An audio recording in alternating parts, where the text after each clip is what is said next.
Aksi oknum supir pangkalan Kadek EP berusia 41 tahun yang melakukan aksi palak kepada turis di wilayah Canggu, Badung, Bali hanya menundukkan kepala saat digiring ke lobi Polres Badung pada Rabu 21 Juni 2023. Ia mengintimidasi dengan memaksa seorang turis asing menyerahkan uang Rp150.000 di Bali. Namun setelah aksi pemalakannya viral di media sosial, wajah pemalak ini berubah lesu dan gelisah.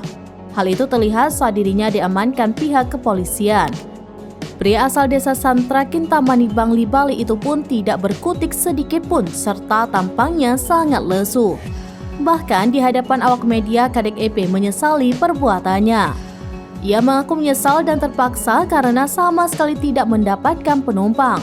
Pria tersebut meminta maaf kepada masyarakat Bali karena sudah membuat gaduh terhadap pariwisata di Bali, khususnya Canggu.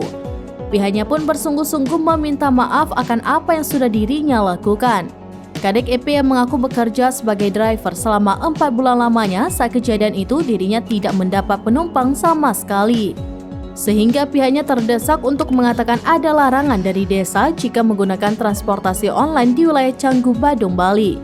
Kendati demikian, pihaknya mengaku ada paguyuban kecil yang bekerja sama dengan villa di Canggu, hanya saja tidak diketahui desa.